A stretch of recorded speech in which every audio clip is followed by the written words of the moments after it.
क्योंकि जब हम पीड़ित हैं तो हमको सुसाइड नोट की फ़ोटो या हमको नहीं दिखाया तो फिर किसको दिखाएंगे। लगभग 7-6 बजे तक ही आते थे रोज़ लेट, और फिर वापस से काम करने लग जाते थे। खाना खाया वापस से काम नहीं, कुछ बात, बिल्कुल चुप रहते थे, किसी से कुछ बात नहीं। हमारे को न्याय चाहिए सर। हमारे को इन बच्चों का क्या कसूर है जो बेघर हो गए हुए सर।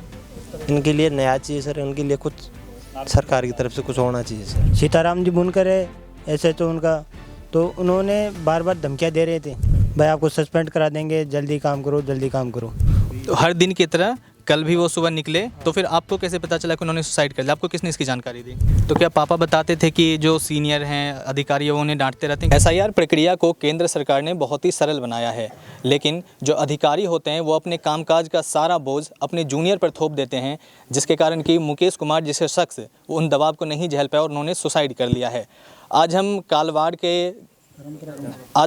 के धर्मपुरा गांव में हैं और यहाँ पे देख सकते हैं ये मुकेश कुमार जी का शोक सभा चल रहा है और उनके परिजन भी यहाँ पे बैठे हुए हैं। हम उनसे बातचीत करेंगे और जानने की कोशिश करेंगे ये पूरा मामला आखिर क्या है। जी सर, क्या नाम हुआ आपका? गजानन जांगीड़ है मेरा नाम। कौन हुए आप मुकेश कुमार जी के? छोटा भाई हूँ सर। क्या है सर ये पूरा मामला, हमें ज़रा समझाइए। पूरा मामला ये है, वो काम के दबाव के कारण उन्होंने आत्महत्या कर ली। और ये सीताराम जी बुनकर है ऐसे तो उनका, तो उन्होंने बार बार धमकियाँ दे रहे थे, भाई आपको सस्पेंड करा देंगे, जल्दी काम करो, जल्दी काम करो। कब हुआ सर ये? कब मुकेश जी ने सुसाइड करा है? ये कल सुबह 5:10 पर। तो क्या वो जब घर से निकल रहे थे वो कुछ बोल करके आप किन्हीं को उन्होंने अपने परिवार में बता करके वो निकले थे? ना किसी को नहीं बता रहे। वो रोज़ प्रक्रिया में जल्दी चले जाते थे। वो सुबह 5 बजे, 6 बजे, 7 बजे जब भी उठे और नहाए वो चले जाते थे। रात को लेट 10 बजे, 8:30 बजे, 9 बजे जब भी आ जाते थे।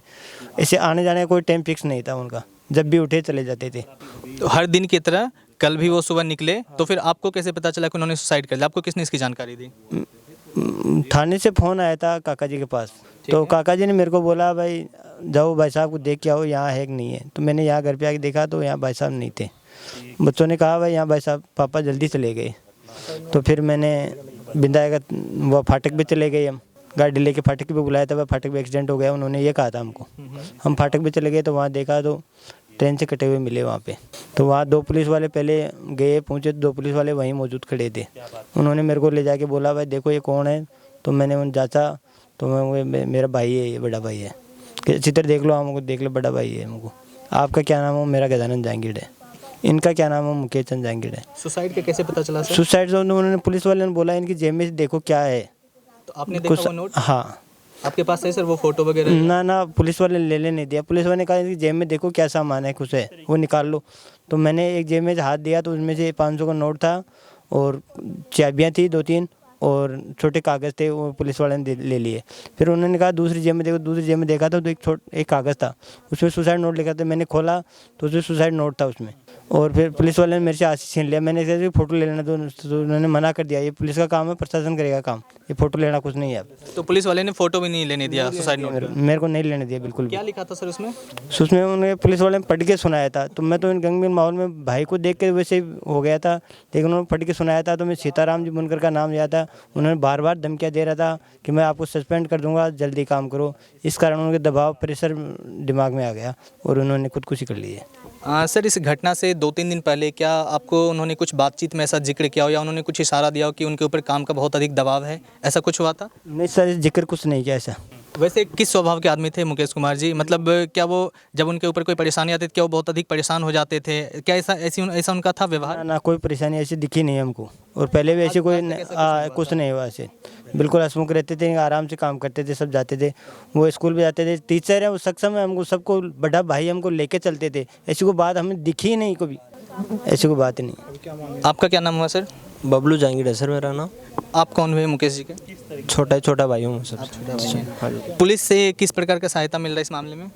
पुलिस से मेरे तो सुसाइड नोट चाहिए सर हमारे को, उसकी फ़ोटोकॉपी चाहिए सर, और कॉल डिटेल चाहिए। उसमें उस रात को क्या बात हुई, सीताराम जी का उसी रात को फ़ोन आया था 7 बजे, तो वो कॉल डिटेल चाहिए हमारे को, क्या बात थी, कब से उनको प्रताड़ित किया जा रहा था। तो क्या पुलिस मामले में मदद नहीं कर रही है? हमारी कोई मदद नहीं कर रही पुलिस। और क्या मांगे सरकार से या पुलिस वालों से, प्रशासन से? हमारे को न्याय चाहिए सर। हमारे को इन बच्चों का क्या कसूर है जो बेघर हो गए हुए सर। इनके लिए न्याय चाहिए सर। इनके लिए कुछ सरकार की तरफ से कुछ होना चाहिए सर। क्या मतलब न्याय में क्या आप चाहते हैं, क्या चाहते हैं प्रशासन से? सरकारी नौकरी हो। सरकारी नौकरी से कितने बच्चे हैं सर उनके? 3 मुकेश जी बच्चे के? 3 बच्चे हैं। ओके, जरा तीनों के बारे में बताइए ना, कितने साल के हैं, कितने बेटे हैं, बेटियां हैं? 2 बेटियां हैं, 1 लड़का है। कितने साल के हैं? एक 30 साल की, 21 साल की।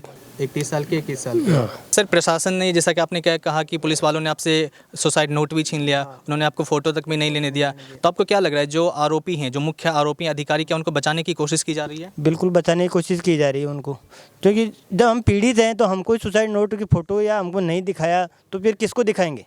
मैं ये तो हमने FIR कराई, FIR की हमने फ़ोटो भी नहीं दी उन्होंने, कल ले जाना एक एक टाल दिया। अभी तो पोस्टमार्टम कराओ, वहाँ जाओ।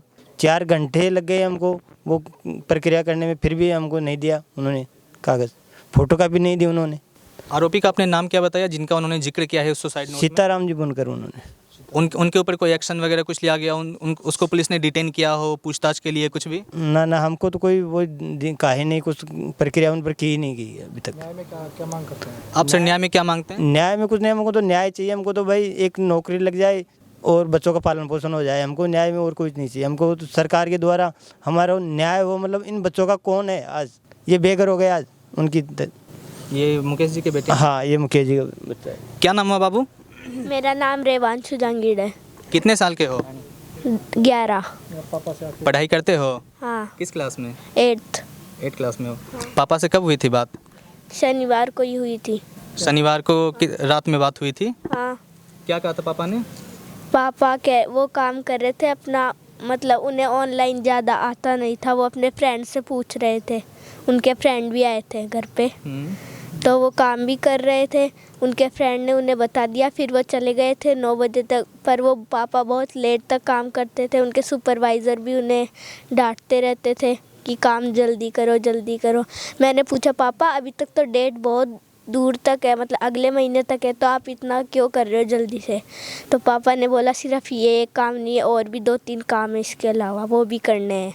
तो क्या पापा बताते थे कि जो सीनियर हैं अधिकारी वो उन्हें डांटते रहते हैं, क्या पापा बताते थे या फिर आपने फ़ोन पे सुना था? बताते तो नहीं थे, फ़ोन पे ज़रूर सुना था। और इससे पहले एक और काम हुआ था मैपिंग का, उसमें जो उनके सुपरवाइज़र थे उन्होंने पहले गलत तरीका बता दिया करने का, फिर उन्हें वापस से सही तरीके से करना पड़ा, जिसमें उन्हें फिर भी उनके सुपरवाइज़र ने उन्हें बहुत डांटा और जल्दी करने को कहा। फिर भी उन्होंने 1-2 दिन में कर लिया जल्दी से, और फिर वापस से अभी ये 6-7 दिन बाद नया काम मिल गया और इसको करने लग गए। रविवार सुबह को जब पापा बाइक लेकर के निकले तब तो आप सो ही रहे होंगे? हाँ, पापा बहुत जल्दी निकल गए थे। डेली पापा जल्दी निकल जाते थे? हाँ, और घर कब कितने बजे तक आते थे? घर लगभग 7-6 बजे तक ही आते थे रोज़ लेट, और फिर वापस से काम करने लग जाते थे। खाना खाया, वापस से काम, ना ही कुछ बात, बिल्कुल चुप रहते थे, किसी से कुछ बात नहीं। आपको समय दे पाते थे? पापा आपको या घर में मम्मी को, आपके भाई को, आपकी बहन को समय देते थे? नहीं, वो अपने काम में ही लगे रहते थे। पहले ही लेट आते, सुबह भी जल्दी चले जाते थे, फिर अपना काम करते थे एकदम रात को लेट तक। आप भी गए थे जब वहाँ पे पता चला कि पापा ने सुसाइड कर लिया है? नहीं, मुझे तो बाद में पता चला था, दोपहर में। आप देख सकते हैं यहाँ पे जो धर्मपुरा गांव है, अभी हमने आपको उनके परिजनों से बातचीत करवाया है। इस SIR प्रक्रिया के कारण किस तरीके से जो शिक्षक हैं उन पर दबाव बनाया जाता है अधिकारियों के द्वारा, जो उनके सीनियर अधिकारी हैं उन पर दबाव बनाते हैं जल्दी काम खत्म करने के लिए। जैसा कि अभी हमने आपके उनके बेटे से भी बात करवाया कि पापा दिन रात भर वो काम करते रहते थे, उन्होंने जैसा कि कहा, और इसी दबाव को नहीं झेल पाने के कारण मुकेश जी ने सुसाइड कर लिया। लेकिन इससे भी हैरान कर देने वाली बात ये है कि उनके सुसाइड के बाद ना ही पुलिस प्रशासन से किसी भी प्रकार का जो इनके परिजन हैं उनको मदद मिल पा रही है। तो हम भी पुलिस प्रशासन से, सरकार से यही गुहार लगाते हैं अपने चैनल की ओर से कि उनको न्याय मिले, जो भी उनके परिजनों की मांग है उसे पूरी की जाए। धन्यवाद।